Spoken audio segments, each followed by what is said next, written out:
Hello all, part 2 on how to render with color. Now that we have gotten the basic idea of lights and shadows, dynamic lights and shadows, we are going to do more details. For instance, with these bangs, I kind of want to make them look like they're being cast, like they're casting a shadow onto the skin. And I'm going to use blunt pencil for this. Underneath where we did our light and shadow, I'm going to go here and make another clipping mask. Just going to kind of draw out the shape of where I'd want our shadows to be for this specific piece. Like this. Not very accurate to the shape, and they're a little bit see-through. That's fine. You definitely want there to be some sort of shadow cast by the chin, for sure. Make that pretty dark as well. And tidying up the edges where I don't want it to be.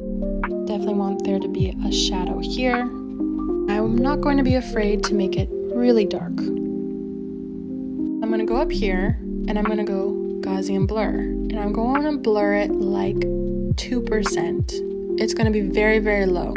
As you can see, it's made this nice little cast shadow on the bangs. I'll also make other little details, like pink and red on the knees to kind of shape the knees.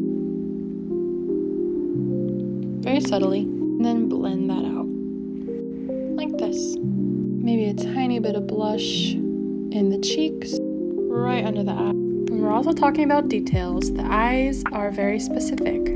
They don't always follow the same light, dark area. A clipped mask to whatever you had paint on where the eyes are. I like to make a gradient pattern. It's not blended, but it's a gradient pattern. I have one color and then a darker color kind of closer up by where the eye line is. And then with eyes specifically, I like to take pure white, same Wattlerbird pen. I like to make a kind of a circle or circular item kind of down below where the eye is, right? It gives us some sort of roundness to the eyes, a glowing.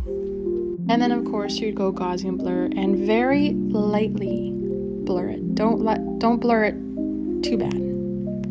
Sort of like this. I think this is around 3%.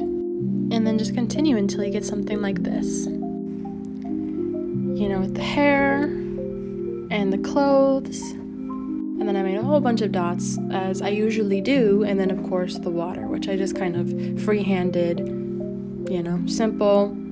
It doesn't have a lot of detail. Go to one of my other videos I'm going to actually release soon about how I do hair and hair shine. Probably my favorite part about this piece, but I hope this helped. This part 1 and part 2. If you didn't see part 1, go to part 1. It's going to be posted right before this one, and I really hope this helped.